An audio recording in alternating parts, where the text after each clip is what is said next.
In this video, I'm going to be showing you the best operators for Year 9 Season 1. I've played enough Siege for this season to be able to work out what the best operators are and what the worst are now, because there has been a lot of changes in this new season that has just arrived. I'm going to go through, I've got the top 6 for you, so I've got 3 defenders and 3 attackers. The number 3 spot on defense, I've got Y9S1. Now, Y9S1 is an operator. He was insanely good for like the last season as well as the previous season. Some people might put him up below Jaeger, but for me, I prefer Y9S1. He does have an 8-cog scope, whereas with Jaeger, he's only got the hollow sight. But I have seen few rumours where Jaeger might be getting an 8-cog. It could be false. I don't want to throw it out there. It could be false. I don't know 100% for sure yet, but there are rumours that he could be getting his 8-cog back, but we'll just have to see. But yeah, with Y9S1, he's got the MP5K, which is insanely accurate. It's literally a laser beam. It's probably one of the best guns in the game. I'd say it is probably my favourite gun in the game, especially for the defence side. It is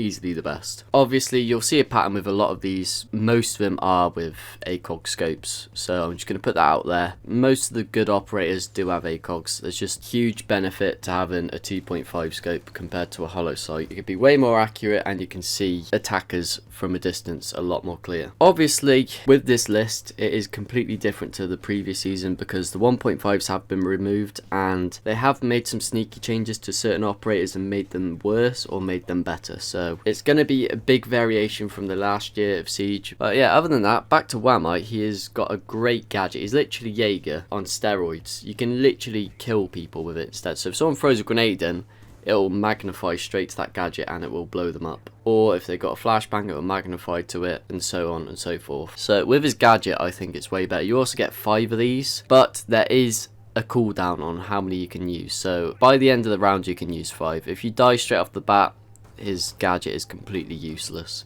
So if you're dying early, I would go for Jaeger, but if you're a fairly good player, then I would stick to using Y9S1. So yeah, as for the number 3 spot on defense, for the number 2 spot on defense, and this is going to shock you a lot, but I have gone for Goyo. The main reason is for that he has got the ACOG. That gun with that high rate of fire and that accuracy with an ACOG is absolutely disgusting. You can literally beam people from across the map with that thing. The fire rate is disgustingly good, and all you have to do is land one shot in the head and they are dead. Like, you don't even have to be that accurate. You just spray and you're going to hit a headshot and you'll kill them. With his gadget as well, it can be really useful, especially towards the end of the round or if they are rushing straight at the start of a round. Whatever happens in the scenario, Goyo can make a huge change to how a game plays out. Especially, Goyo can come in huge if there's been a plant. If someone has planted the diffuser, you can shoot your Goyos on the doorways and you're able to get a couple of seconds just to defuse. So he can be an absolute game changer when it comes to a ranked game in Rainbow Six Siege. A lot of pros do use Goyo, and there is a reason for it. And I understand if people might disagree with me on this, but you have to just give him a try in this new year. The 2.5 scope on that vector is absolutely disgusting. So this leads me into the number 1 spot on defense, which is Tuber out, and I'm sure lots of you would have had this. Like, I just think Tuber out as an operator, he needs to be nerfed. He is insanely overpowered. He's got an ACOG on that DMR, and that DMR is just utter filth, mate. It is literally 2 shots, yeah, 2 shots anywhere, and it's a literal laser beam, bro. If you land 2 of them shots, you can just shoot them in the big toe, yeah, and they're dead. 2 shots, that's it. It's disgusting. And with Tuber out, he literally counters almost every single operator on the attacking team, including Deimos, which is the new operator. So I just think the way Tuber out is going, he needs a nerf immediately because he is insanely good. And this is for PC and for Xbox, because Tuber out, you can be crazy on the sticks with him and you can be crazy on the mouse with Tuber out. His gun, I don't know how they need to nerf him.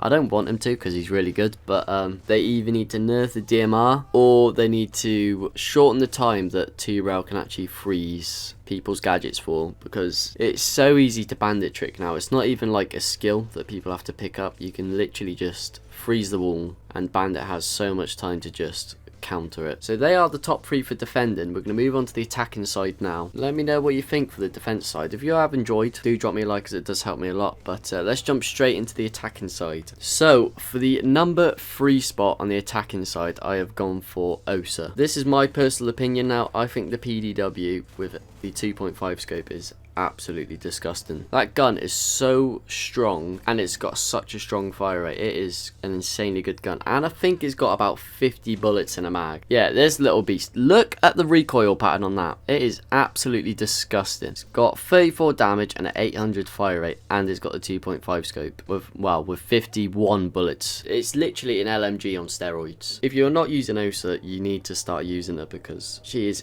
insanely good. Obviously, I'll play some clips over the screen. You'll see how insanely accurate this gun is. It could be my favorite gun in Siege. It is possibly my favorite gun in Siege. It is very close, but yeah, her gadget is insanely strong as well.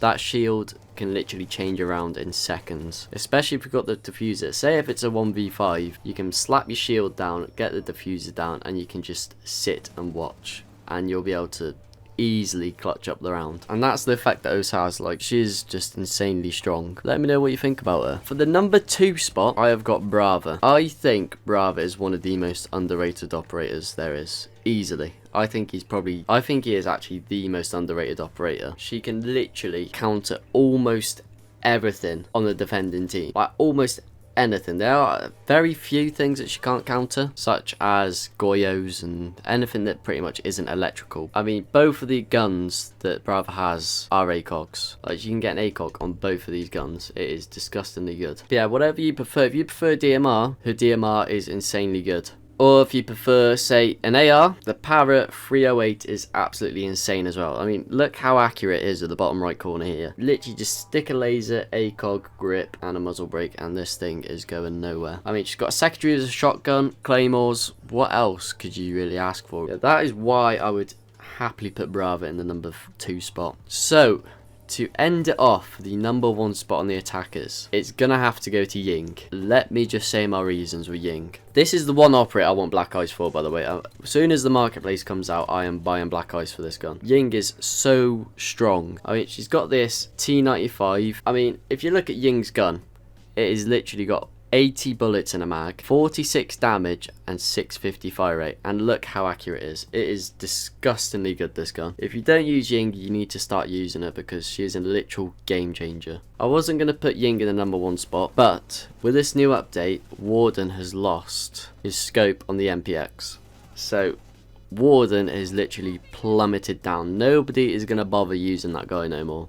The only reason people used him was for the 1.5 on the MPX, because it is an insanely strong gun, especially with a scope. With this new update as well, the LMGs have all had a recoil buff, so they are insanely accurate now. But on the other hand, the movement speed is slightly slower. So as long as you can work around that, like, you will be absolutely sorted. You can just change the attachments around that suit you. Ying, you can literally lob a little flashbang and you're going to clear rooms so quick and so easy, and that is why she's the number 1 spot. I think that is everything. That is exactly how I would put my list. If you would make any changes, do let me know in the comments, and let me know what you think about this list. But here's my personal opinion for Year 9 Season 1. I'd love to see what everybody else has thought about this new year that has come. Yeah, they are definitely top 3 defense and top 3 attacking operators for me for this year. I was thinking about putting maybe Blitz in there as a shield operator, because shields have had a huge buff, but I just feel like shields can still be countered quite easily. There's a lot of things that you can do to slow down a shield or stop them. It is terrifying when Blitz runs at you, don't get me wrong. Yeah, I just don't think a shield deserves to be in the top 3 spots for attacking. If you have enjoyed the video, please do drop me a like, comment, and subscribe, as it does help me a huge amount. And I will catch you in the next one.